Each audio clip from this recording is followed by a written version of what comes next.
Meus amigos, temporada começou, a primeira semana já foi, a segunda já tá batendo a nossa porta, mas vamos falar um pouquinho ainda sobre a semana 1. Eu queria trazer aqui os melhores e os piores jogadores da semana 1.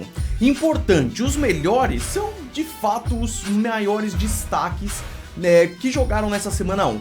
Os piores é tipo, beleza, o guard reserva entrou na hora do punch, as estatísticas, não é isso.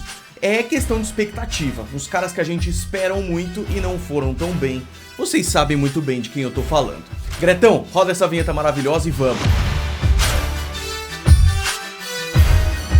Go, baby! Rock and roll, man. Sejam muito bem-vindos ao Golim Sports, meus amigos. Vamos começar com a parte boa, que são os melhores jogadores, tá? E aí, cara, normalmente eu faço 5 melhores, 5, 4, 2, agora vai ser um pouquinho mais. E ainda vai faltar gente. Então, Golinzão, como é que você não falou de tal cara? Põe aí nos comentários e tá tudo certo, normalmente é assim mesmo.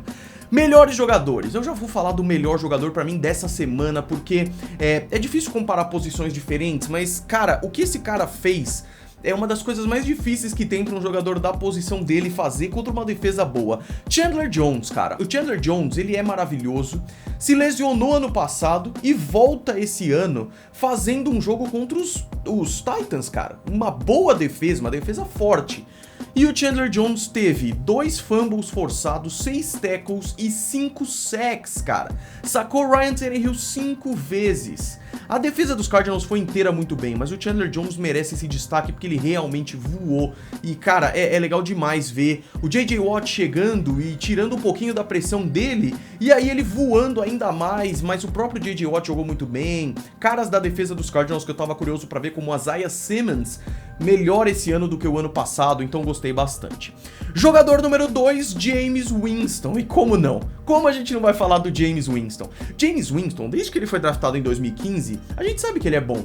A gente sabe que ele faz TD, que ele tem visão e tudo mais. O que faltava, talvez, pro Jameis Winston, que muita gente falava, era visão e inteligência pra não fazer interceptação. Então o Jameis Winston é o pacote 30-30, né? Você compra, vem 30 touchdowns e 30 interceptações, como a Mia falou quando eu participei do podcast lá do The Playoffs. E aí o Jameis Winston vem pra esse jogo, um jogo em que ele tem que assumir aí as botas do Drew Brees, ou seja, um cara longevo, bom pra caramba, que agora saiu da equipe, ganhou a vaga de quarterback no lugar do Taysom Hill e enfrenta os Packers, um dos times mais fortes da NFL, e aí os Packers tiveram um apagão. Jameis Winston faz um jogo maravilhoso, praticamente perfeito, 5 passes para touchdown e nenhuma interceptação, o cara voou. Mais um quarterback, Jalen Hurts, e aí também vai muito da expectativa. A expectativa, cara, como é que vai ser o novo quarterback dos Eagles? Será que os Eagles vão ter um quarterback que pode levar pra franquia, dá pra confiar no cara? E aparentemente sim, cara, 3 passes para touchdown, 27 de 35, ou seja, conseguindo mandar bons passes, protegendo a bola e ainda correu 62 jardas. Ele é um misto de Lamar Jackson, Kyler Murray, ou seja, um quarterback móvel que vai muito bem. Golinho, ele é melhor que esses caras? Não é isso que eu tô falando. Eu tô falando que no estilo de jogo, né? Ele corre com a bola, mas também é forte, mas também é rápido, um protótipo de Russell Wilson. Então, cara, o momento é bom pros Eagles, cara, de verdade. Tudo bem que os Falcons estavam com muito problema, mas, meu Deus, dominaram o jogo bizarramente. Mais um jogador, Christian McCaffrey. Cara, é bizarro, porque tem alguns jogadores que quando eles vão bem, mas eles vão bem sempre, a gente até esquece. Mas o Christian McCaffrey teve 98 jardas corridas e 89 de recepção, o que foi muito feliz pro meu fantasy, porque o Christian McCaffrey é realmente bizarro. Justamente por isso, porque ele é bom correndo, mas também é muito bom recebendo. E ele foi demais nesse jogo, voltando de lesão, e é o que tudo indicava, cara. Ele teve uma lesão muito séria, mas os últimos anos dele foram muito sólidos, então tudo indica que ele voltaria bem, e voltou, e foi muito bem na vitória contra os Jets.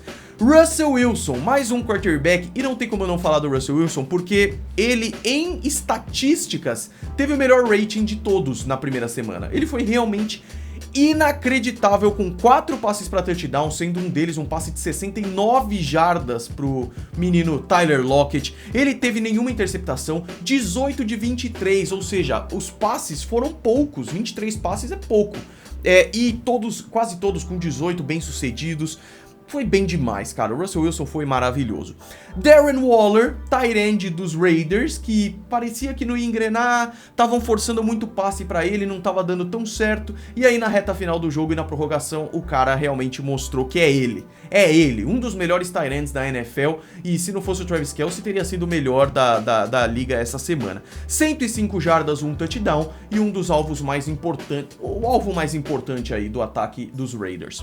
Matthew Stafford, o último quarterback aqui da lista de melhores, mas eu falei assim, puta, o Matthew Stafford, como é que ele foi mesmo? E aí você vê, 20 de 26, 3 passes pra touchdown e nenhuma interceptação. Então é tipo, toda aquela pressão do cara num time novo, jogando num estádio novo, com torcida, enfrentando os Bears, que teoricamente tem uma defesa muito forte, e o cara já faz um passe pra touchdown maravilhoso no começo do jogo, 75 jardas, e ainda termina com essas estatísticas. O Matthew Stafford foi o melhor quarterback em um jogo de estreia depois de ir para um novo time, e é só isso. Por último, também do jogo dos Raiders, Max Crosby, defensive end, 13 pressões ao quarterback, o maior número entre defensores essa semana. Como é que eu não vou falar do Max Crosby? E é engraçado, porque eu vou falar dos piores jogadores agora, e muitos desses piores jogadores são os opostos dos melhores. Então, não sei se é porque os piores tiveram um desempenho horrível, ou porque os caras estavam muito encantados e foram muito bem. Então vamos pros piores, cara. E aí aqui fica um pouco mais triste, eu não tenho como não começar com Aaron Rodgers. Aaron Rodgers era MVP, foi MVP ano passado, uma expectativa gigantesca pra ele, enfrentando os Saints capados, teoricamente, né, sem o Michael Thomas, sem o Drew Brees, como é que vai ser agora, James Winston vai interceptar pra caramba, nada disso. E o Aaron Rodgers foi um dos protagonistas dessa derrota. 15 de 28, errando quase metade dos seus passes, 133 jardas, o que é bem pouco, 0 touchdowns, 2 interceptações. Ele teve um rating de 36.8, isso é menos do que o Jared Goff teve. E o Jared Goff Bom, pior que o Jared Goff teve uns bons passes ali no final do jogo, mas tipo, não é isso que você espera de um MVP. Golin já era pros Packers? Não. A gente tá falando sobre a semana 1, cara. Os Packers ainda tem 16 jogos, cara, é um Aaron Rodgers. Não duvida do cara, eu não duvido nada. É o que o Paulo Antunes falou. Como é que o Paulo Antunes falou? Eu não duvido nada que ele venha pra 400 jardas no jogo que vem, e eu não duvido nada mesmo, até porque vai enfrentar os Lions. Vamos ver. Jogador, um dos piores da semana, e mais uma vez, muito por questão de expectativa, Derrick Henry. Derrick Henry já vem extremamente produtivo nas últimas temporadas aí, e a gente espera que o cara vai fazer 200 jardas por jogo e chegar a 2.000 jardas na temporada, ainda mais agora com 17. Não, ele foi segurado a 9 jardas corridas no primeiro tempo, lembrando o quanto ele é acionado, e ele terminou o jogo com 17 corridas para 58 jardas, isso é uma média de 3.4, é muito pouco pro Derrick Henry. Golin, que é o pior running... Não, é um dos melhores running backs da NFL, mas teve um jogo muito ruim, e a gente tá falando de desempenhos em um jogo único, por caras que a gente tem uma expectativa muito grande. E aí, talvez pior que ele, o Saquon Barkley. Talvez não, pior mesmo. Os Giants estão num momento muito ruim, cara. Definitivamente muito ruim. Mas o Saquon Barkley é aquela parte segura, tá ligado? Mas isso fala muito também sobre a linha ofensiva dos Giants, que não tá nada legal. Foram 10 tentativas de corrida para 26 jardas, uma média de 2.6. A melhor corrida dele no jogo foi uma corrida de 5 jardas. Isso pode ser pela lesão? Pode, mas eu acho que é muito mais o time que realmente não tá tão bem. Mas também é muito na responsabilidade dele. Vamos ver, vamos acompanhar as próximas semanas. Um kicker entre os piores jogadores, mas aí é também por causa do destaque negativo. Greg The Leg Zuerlein. O Greg Zuerlein, cara, era um dos kickers mais seguros da liga quando eu tava nos Rams, e quando saiu dos Rams pra ir pros Cowboys eu falei, tem caroço nesse hambúrguer aí.